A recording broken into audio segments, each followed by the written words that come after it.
Good morning friends, so welcome to the prelims booster session. आज का पहला topic है India's oil basket. Topic economy के लिए इंपॉर्टेंट है। इंडिया की जो अप्रोच है एनर्जी सिक्योरिटी को लेकर, वो स्टेडीली इवॉल्व हुई है ट्रेडिशनल सप्लायर्स की डिपेंडेंस से लेकर अब हम डाइवर्सिफाई कर चुके हैं, अपॉर्चुनिस्टिक सोर्सिंग स्ट्रेटजी की तरफ हम मूव हो चुके हैं। जैसे हम पहले सऊदी अरेबिया या वेस्ट एशिया पर लगभग 2/3 ऑफ क्रूड इम्पोर्ट्स के लिए डिपेंडेंट थे। अब हम धीरे धीरे जो है वो ब्रॉडन कर चुके हैं अपने ऑयल बास्केट को, जिसमें अब रशिया एक मेजर सप्लायर बन के सामने आ चुका है।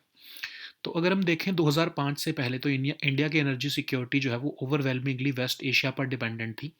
जो 70% अपना क्रूड ऑयल जो है हमारे इंडिया की जो क्रूड ऑयल 70% जो था वो यहीं से आता था, खासकर सऊदी अरेबिया से, इराक, ईरान, कुवैत और यूएई से।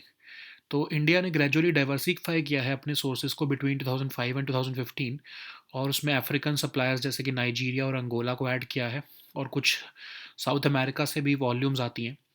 लेकिन इस ग्रेजुअल ब्रॉडनिंग के बावजूद भी 60% जो क्रूड ऑयल इंपोर्ट हुआ 2011-12 में, वो 7 वेस्ट एशियन कंट्रीज से ही आया, जिसमें सऊदी अरेबिया प्रेडोमिनेंटली था। अफ्रीकन ऑयल जो नाइजीरिया और अंगोला से आता था वो डिस्टेंट सेकंड था, और 1/5 ऑफ टोटल इंपोर्ट्स को अकाउंट करता था। तो हुआ क्या कि इंडिया के जो है लॉन्ग स्टैंडिंग टाइज़ थे, ऑयल टाइज़ थे ईरान के साथ, और वो मेजर डिसरप्शन उसमें फेस हुई है क्योंकि इंटरनेशनल सैंक्शंस लगे तेहरान के ऊपर। जैसे कि जून 2010 में यूनाइटेड नेशन सिक्योरिटी काउंसिल ने सैंक्शंस लगाए ईरान पर over concerns about its nuclear programme. फिर उसके बाद 2011 में यूनिलैटरल सैंक्शंस लगा दिए यूएस ने और ईरान के ऊपर, और फिर इंडिया ने अपने इंपोर्ट्स कम करने शुरू कर दिए। ईरान का जो डबल डिजिट का शेयर होता था वो सिंगल डिजिट पर आ गया। ठीक है।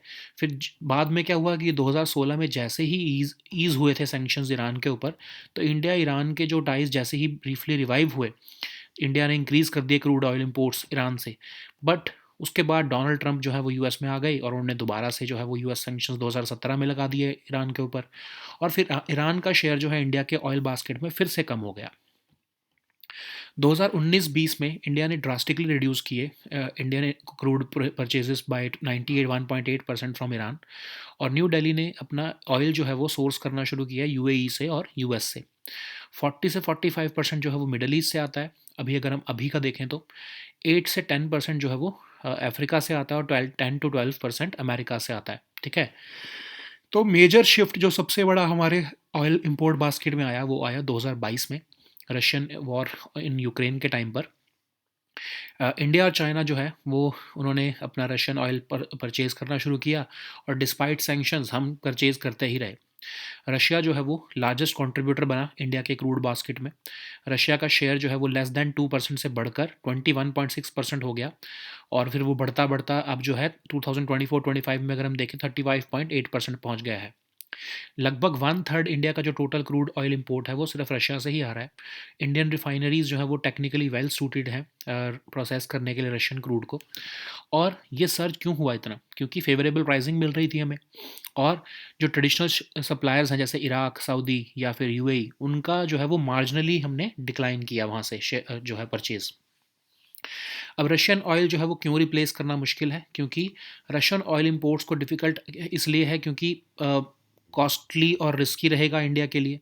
रिप्लेस करना रशियन क्रूड को रैपिड जो है वो ज़रूरत होगी कि हमें रैपिड सोर्सिंग मिले मल्टीपल सप्लायर से हायर कॉस्ट पर। ठीक है। तो जो है इस सब्स्टिट्यूशन से जो है वो रिफाइनरी मार्जिन्स कंप्रेस होंगे, रिटेल फ्यूल प्राइसेस बढ़ जाएंगे, इन्फ्लेशन बढ़ेगा, पॉलिटिकल बैकलैश होगा, और रिफाइनरी बैलेंस शीट्स और क्रेडिट लाइंस भी जो है वो ख़राब हो जाएंगी। ठीक है। नेक्स्ट हम टॉपिक देखते हैं passenger assistance control room. Topic economy और गवर्नेंस के लिए इंपॉर्टेंट है। तो एयर ट्रैवलर्स की ग्रीवेंसेस को जल्दी से जल्दी सुनने के लिए सिविल एविएशन मिनिस्ट्री ने recently passenger assistance control room जो है वो सेटअप किया है, जो राउंड द क्लॉक फंक्शन करेगा रिजॉल्व करने के लिए इश्यूज़ को। तो इसको सिविल एविएशन मिनिस्ट्री ने लॉन्च किया है ताकि इम्प्रूव हो सके प्रॉम्प्टनेस और effectiveness of addressing air traveller grievances. तो ये फंक्शन करेगा एज अ इंटीग्रेटेड हब, जिसमें कि officials from ministry of civil aviation involve होंगे, DGCA, airport authority of India, airline operators. ठीक है, एक ही रूफ के अंदर होंगे, उड़ान भवन के अंदर।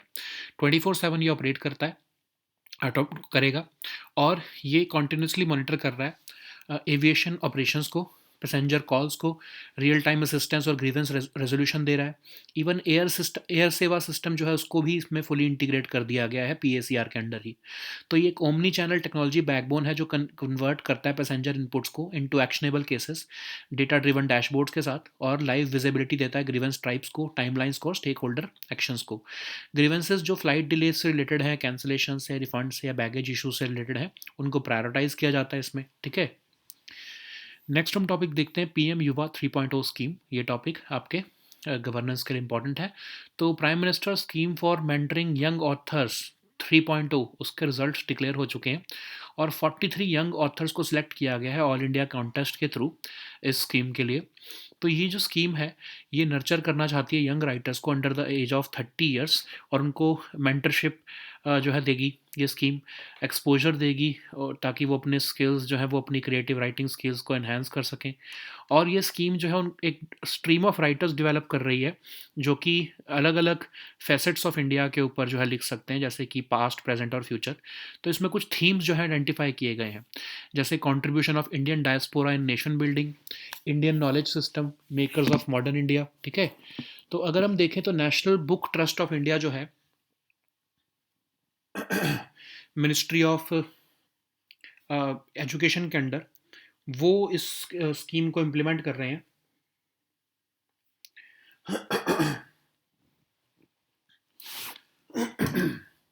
अब ये स्कीम जो है इसको इसके अंदर एप्लीकेशंस इनवाइट की जाती हैं सबसे पहले एस्पायरिंग राइटर्स के थ्रू, जो आपके जो माई गव पोर्टल है उसके थ्रू, और फिर जो शॉर्ट लिस्टेड कैंडिडेट्स होते हैं वो एक उनकी मल्टी स्टेज सिलेक्शन प्रोसेस के बाद उनको सिलेक्ट किया जाता है।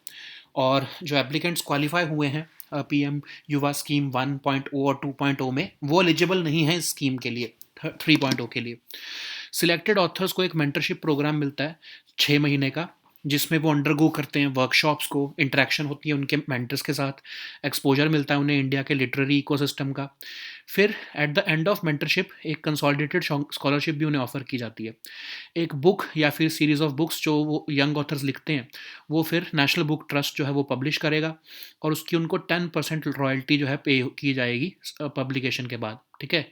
तो सिलेक्टेड ऑथर्स को जो है अपॉर्चुनिटी भी मिलती है कि वो अपने लिटरेरी फेस्टिवल्स में अपने वर्क को दिखा सकें और इंटरनेशनल फोरम्स पे भी दिखा सकें, ठीक है। नेक्स्ट हम टॉपिक देखते हैं scheme for promotion of international cooperation for Ayush. ये टॉपिक आपके गवर्नेंस के लिए इंपॉर्टेंट है।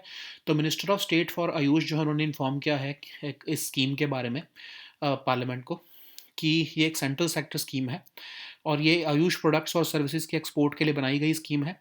प्रमोट करती है, स्ट्रेंथन करना चाहती है ये अवेयरनेस और interest about Ayush system of medicine international level पर।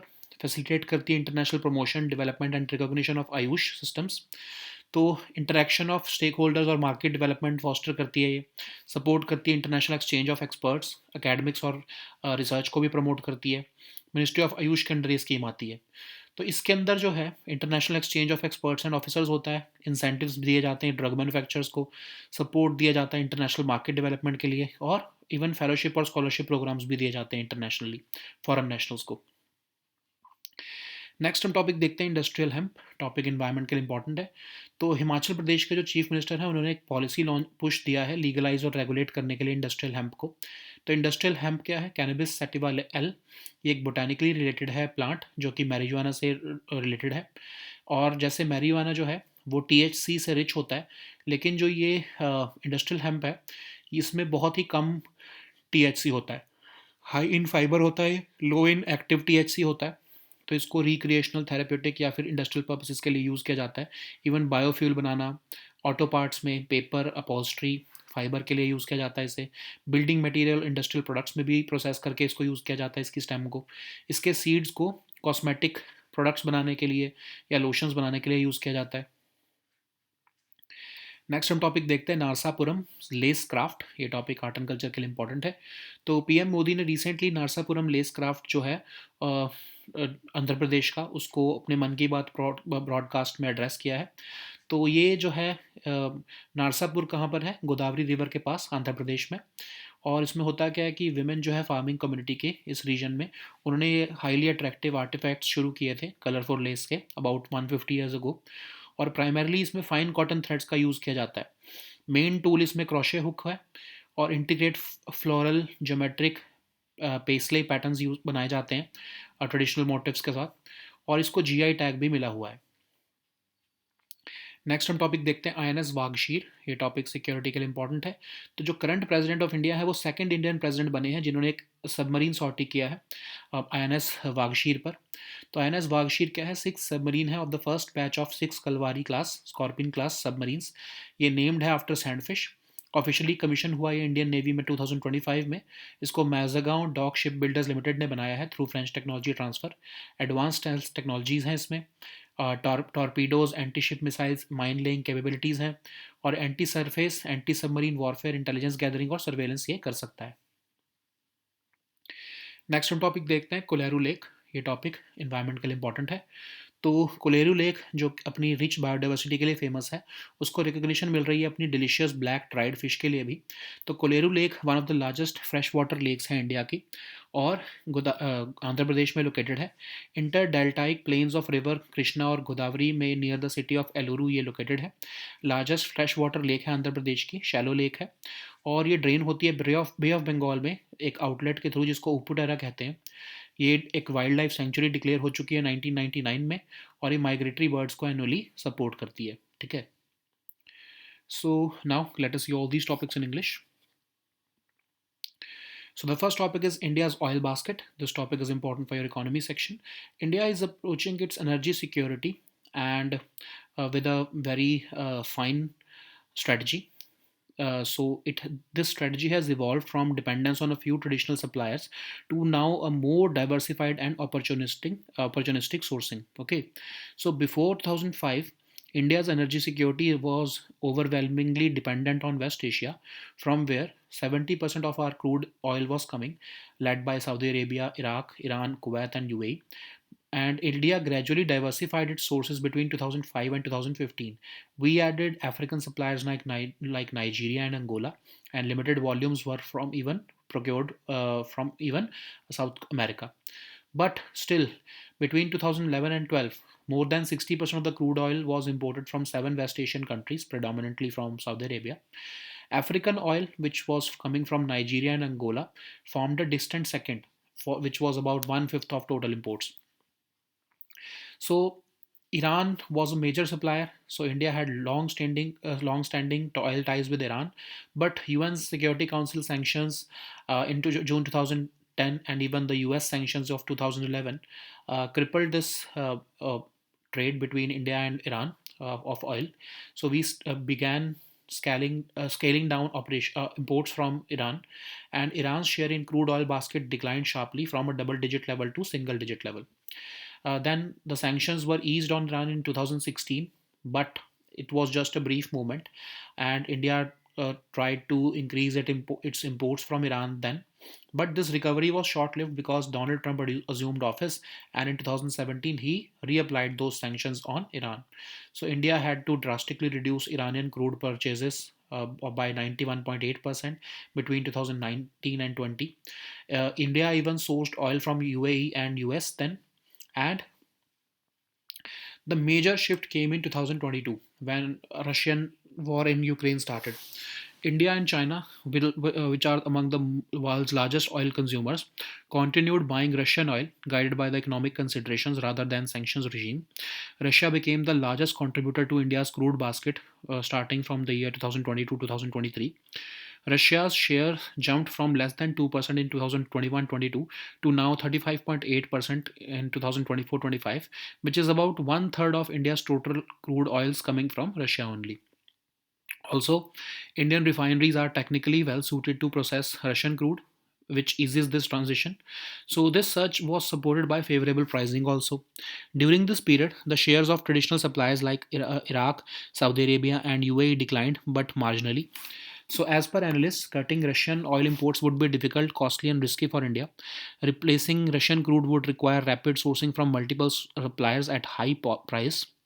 This substitution could also compress refinery margins, raise retail fuel prices, fuel inflation, trigger political backlash, and strain refinery balance sheets and credit lines. So, the next topic is Passenger Assistance Control Room. This topic is important for your Governance section. So, to address air travelers' grievances more promptly, the Civil Aviation Ministry recently set up the Passenger Assistance Control Room, which functions around the clock to resolve the issues. So, it was launched by Ministry of Civil Aviation to improve the promptness and effectiveness of addressing air traveler grievances. It functions as an integrated hub, bringing together officials from the Ministry of Civil Aviation, DGCA, Airport Authority of India, airline operators, okay, and it operates 24/7.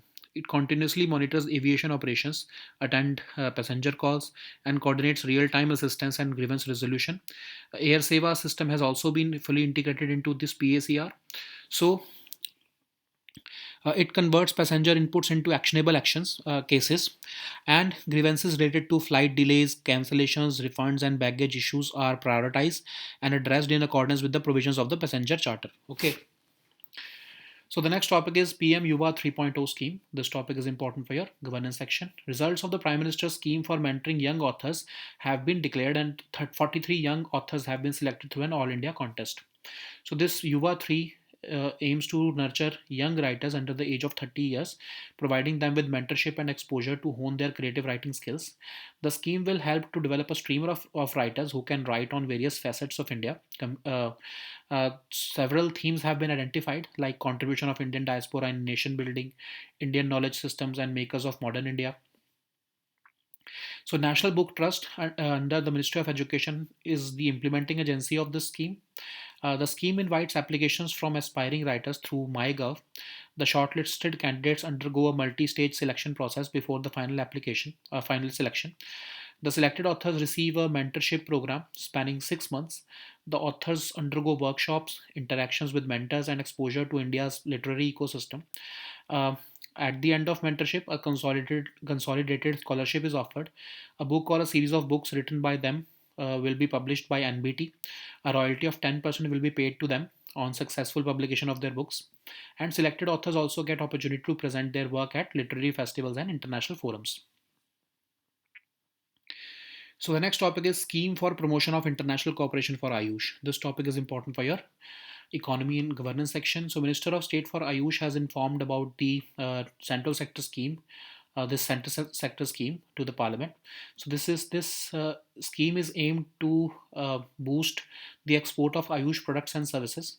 The aim is to promote and strengthen awareness and interest about Ayush systems, facilitate international promotion, uh, development and recognition of Ayush systems of medicine.